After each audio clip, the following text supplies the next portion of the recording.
Le souvenir du drame serait prisonnier dans l'amygdale qui considère que le danger est toujours présent. Le cerveau émotionnel ne communiquerait plus avec le cortex préfrontal car celui-ci est éteint. Pourtant, c'est lui qui pourrait dire que le drame est passé. L'aire de Broca, la zone responsable du langage, n'est plus active non plus. Les victimes d'un stress post-traumatique ont donc du mal à trouver les mots pour décrire ce qu'elles ont vécu.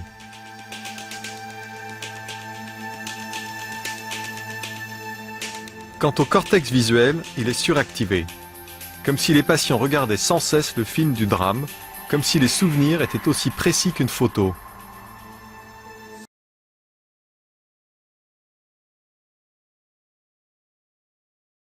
Ça a commencé par des gifles, des coups de poing, et puis des grossièretés avec tous les noms d'oiseaux. Beaucoup.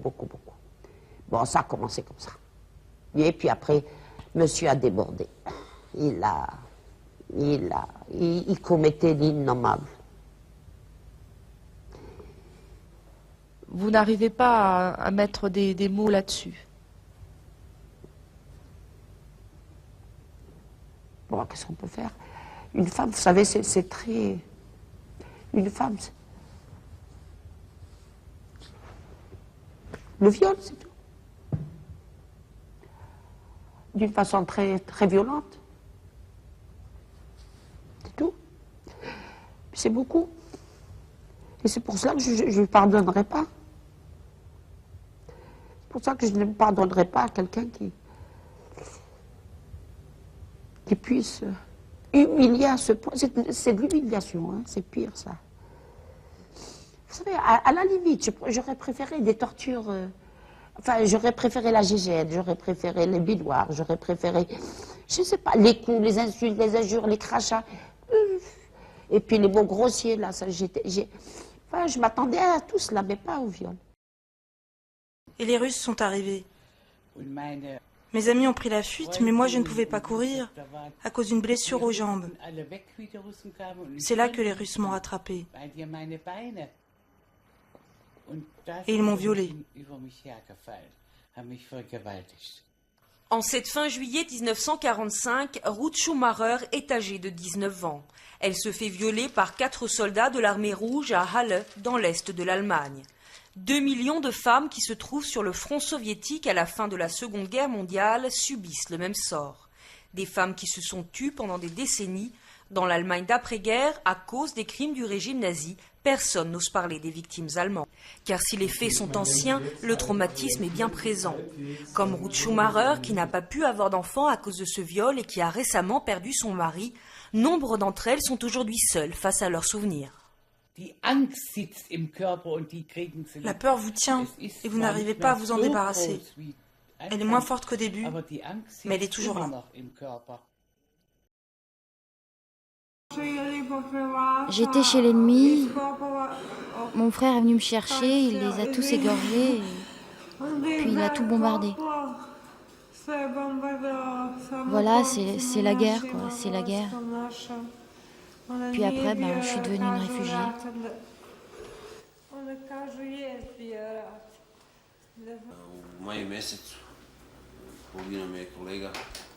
Au mois de mai, j'ai eu un ami qui a été tué dans un char à côté du mien. Nous étions très liés. Le jour de sa mort, nous avions passé près de 3 heures ensemble. Je lui ai donné un paquet de cigarettes en lui disant « Tu peux pas rester sans cigarettes ?» J'étais pour lui comme un père, parce que j'avais 28 ans et il n'en avait que 22.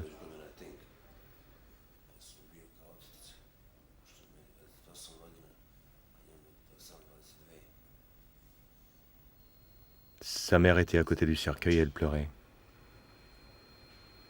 Elle m'a pris dans ses bras, elle m'a demandé « Pourquoi tu n'as pas sauvé mon fils ?»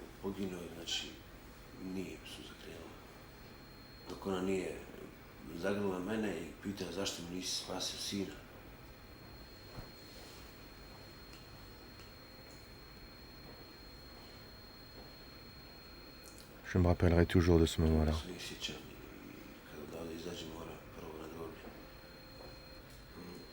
Ça m'étouffe, j'ai envie de pleurer. Non, j'en ai marre, je ne veux plus parler. Je ne veux plus parler.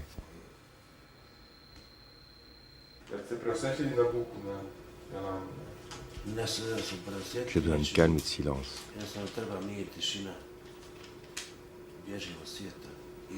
Je veux être seul. Je veux plus voir personne. Ceux qui étaient les plus proches de moi, ils sont plus là. Avant la guerre, j'étais un homme, maintenant je suis plus rien.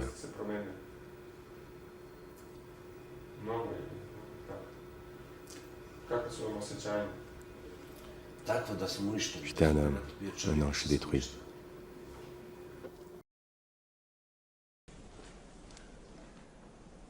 Hal, qu'est-ce qui se passe? Le docteur Weiss m'envoie vous chercher. Pas la peine, je le quitte plus. Ils ne vous autoriseront pas à rester. Pourquoi? Ils ne vous attendent pas à l'hôpital? Je retournerai pas.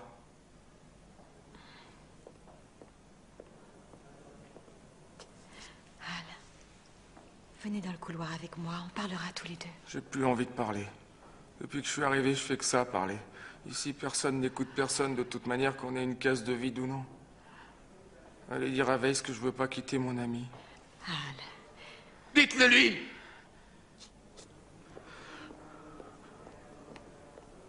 Rassure-toi, personne ici m'obligera à te quitter. C'est trop dur dehors. J'y arriverai pas seul. Ils nous ont pris ce qu'il y avait de mieux en nous. Tu nous vois maintenant, qu'est-ce qu'on est, deux paumés. N'empêche que c'est toujours les autres qui ont décidé pour nous dans notre vie. Faux chier!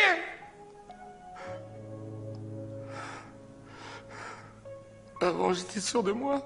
Je menais ma barque tranquille. Je croyais dur comme fer que jamais on me ferait aller où je voulais pas aller. Et là, regarde, je suis laminé. Eux, ils classent notre dossier, ils nous déclarent disparus ou ils nous relâchent. Il se fiche bien de savoir comment on était avant. Je me sens comme ces chiens errants dont personne voulait, tu te rappelles? Ce jour-là, quand cette saleté d'obus m'a explosé à la gueule, ça sentait comme de la viande grillée. Et le plus fou là-dedans, c'est qu'elle me plaisait, cette odeur, douce et familière. Tout d'un coup, je me suis rendu compte que c'était ma tronche qui était en train de griller. Et la douleur, je la sentais à peine. Je sais même pas la tête que j'ai sous ces pansements.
Les enfants avaient trop peur. Ils criaient, mais maman, est-ce que vous voulez qu'on soit déchiré comme cette fille qu'on a vue? Vous n'imaginez pas comment ils criaient. Ils criaient, maman, sortez-nous de là. Sortez-nous de là. Est-ce que vous voulez qu'on meure? Est-ce que vous voulez qu'on soit déchiré et brûlé comme eux? Et c'est terrible. Et vous n'avez pas le choix. Je ne peux plus supporter les cris de mes enfants. Je ne peux plus supporter mes enfants. Ils veulent que je les console. Et moi, je ne supporte personne. Je ne peux pas supporter pas un bruit. Pas un seul bruit. Même quand ils mangent un chocolat, un morceau de chocolat, il fait le papier comme ça, craque, je crie. Ne fais pas ça, ne fais pas ça. Je ne supporte pas le papier qui craque comme ça. Papier du chocolat. Et il est fâché à cause de ça. Ce petit Johnny que j'ai, c'est le plus attaché à moi.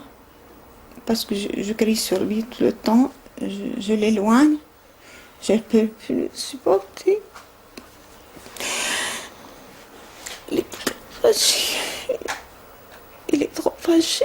Il me dit, vous m'aimez pas. Ils me le disent toujours. Vous m'aimez pas, maman. Mais moi, je peux